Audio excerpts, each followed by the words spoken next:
Corey, Payson, and Amelia back at you with my time to fly. So let's say today is the day that you want to go flying. The first thing we always have to do is pre-flight the airplane. I want to show you how I pre-flight my airplane. Payson's going to run the camera, and I'll show you a few tips and tricks that I've learned along the way that I think would probably help in anybody's aircraft. So hang on for the ride. This will be a quick one. Just want to talk about an efficient, thorough pre-flight.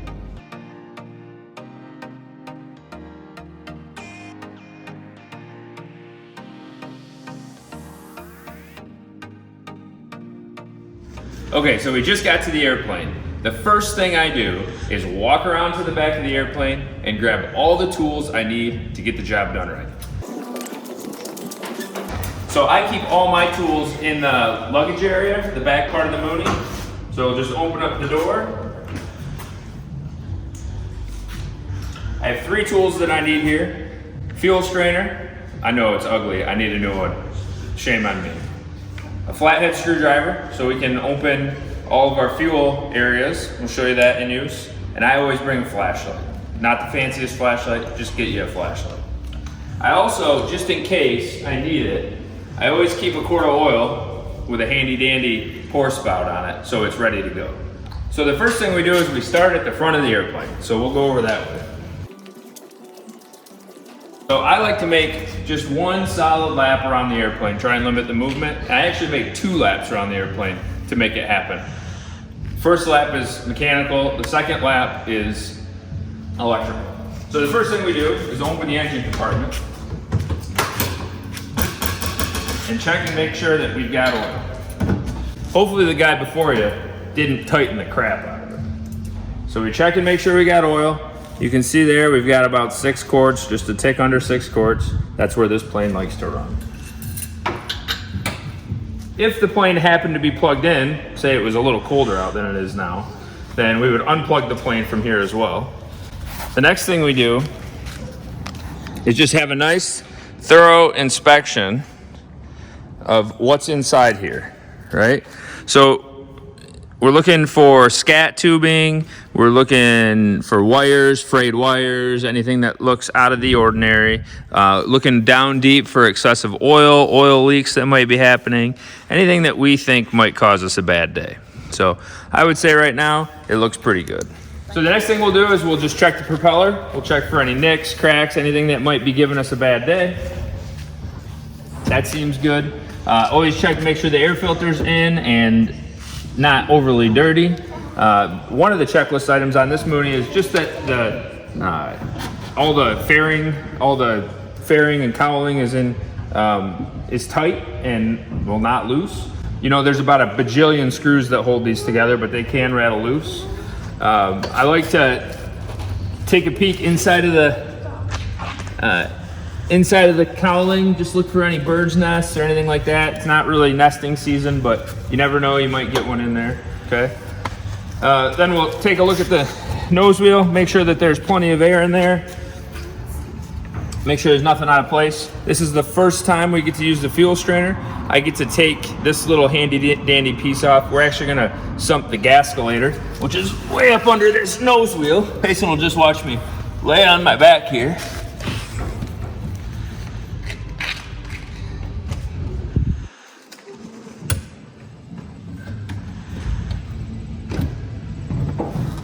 So we just strained some fuel from the Gascolator.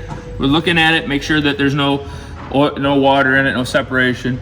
Smell it, make sure it's 100 low lead, which it is. And then my final trick is to just pour it out, and we'll make sure that that spot's not there when we come back around. That way we know that there's no water in there. It will evaporate by the time we get back around.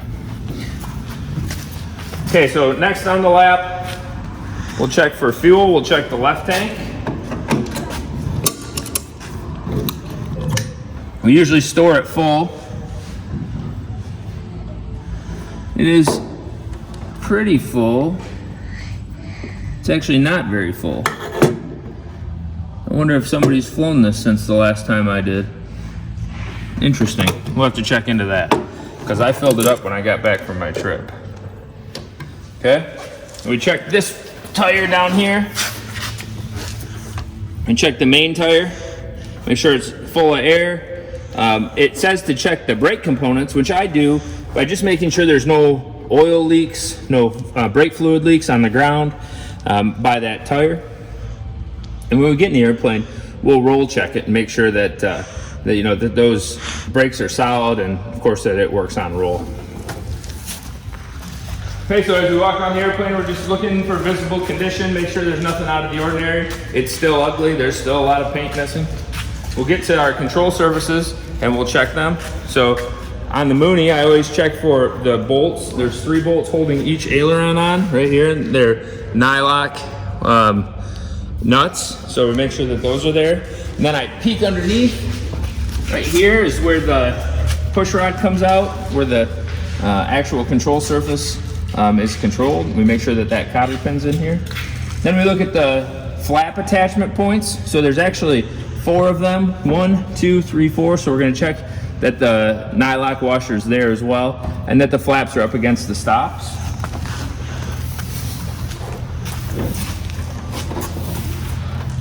So those all look good. We'll come around to the tail.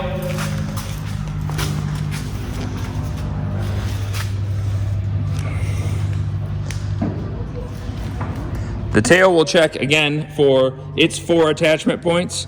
1, it's 2, 3, and 4, making sure that the bolts are still there. Everything seems to be working fine. When we poke underneath, we make sure that that cotter pin is still there, or that cotter key is still there, and take a peek in here and make sure everything's still tight and still there. And then we look up the vertical stabilizer. 1, 2, and 3 at the top. Make sure that's there. Unique to the Mooneys, you give them the old tail lift. Make sure there's not a bunch of excess play in the tail. And again, we'll check the horizontal stabilizer and all its attachment points on the back side here. Okay. On the way up, we'll just check and make sure that the static source, which is right here, is cleared, which it is. Okay. And then we're doing the same thing. It's kind of a rinse and repeat situation. So I'm checking 1, 2, 3, and 4 for the flaps, and then 1, 2, 3 for the aileron. Oh yeah, you like my little dent there? Yeah, we got a few of those around here. Oh gosh. And then underneath, make sure the cotter pin is still there. Okay, so pretty straightforward. That's the mechanical side of this. Okay. Oh, I need to check fuel one more time. We'll check it on this right wing.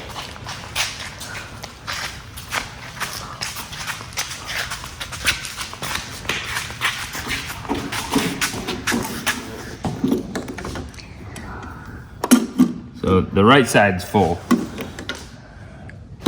Unlike some of maybe the Piper aircraft, the Mooney does not have tabs inside of that. At least my Mooney doesn't have tabs in there to be able to tell if you're at a certain level or not. I think some of the Pipers might have 15-gallon tabs. We don't have that. So I like to run them full. And fortunately with my family, the size it is right now, full works just great. We also need to sump the tanks. I'm not gonna do it now because we're not actually going flying, but both this tank here, the right tank and the left tank on that side would need to be sumped. And again, we would do the same thing. We'd check for clarity. We'd make sure that there's no separation, no water in the fuel, and we make sure it smells right. And as you can see, that puddle that I put out here a little bit earlier on the ground is now gone because it is in fact 100 low lead. It evaporated. If it was Jet A or had water in it, it would not have evaporated by now.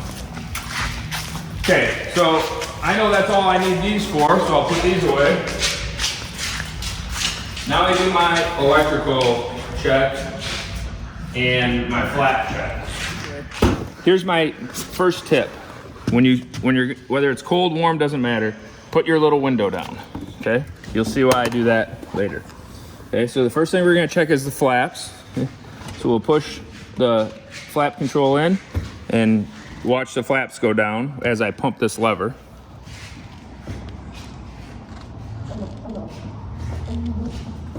There's 4.5 pumps. That's full down. We just make sure that they stay there. Then I pull out my release lever. and they'll slowly come back up.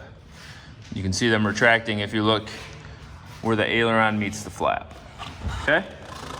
So now we're gonna do an electrical check.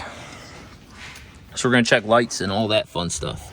So, at least for me, I check my strobe, pitot heat, rotating beacon, nav lights, landing lights, okay?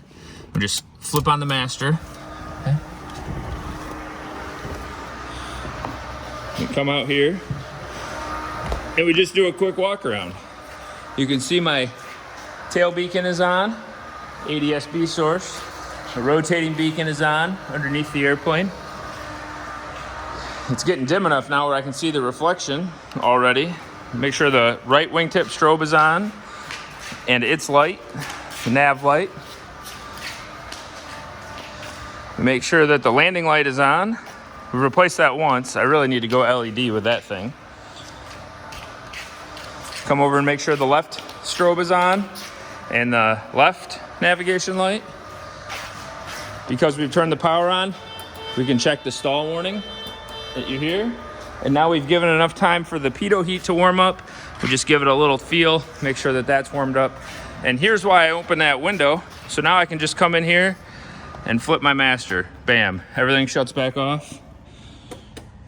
I'm probably a little bit more preoccupied on that, or a little bit more focused on that, because we don't have an alternator, so we gotta save the battery as much as we can. So that's a quick walk around in the Mooney. If I was going flying today, I would say she's good to fly and we'd be hitting the sky. Thanks again for joining us on My Time to Fly. If you have anything that you think I missed, anything that you add to your checklist that's been really beneficial for you, please leave it in the comments below. We're always trying to learn, we're always trying to get better, and of course, we want to be as safe as we can. So thanks again for being here. We'll see you all next time.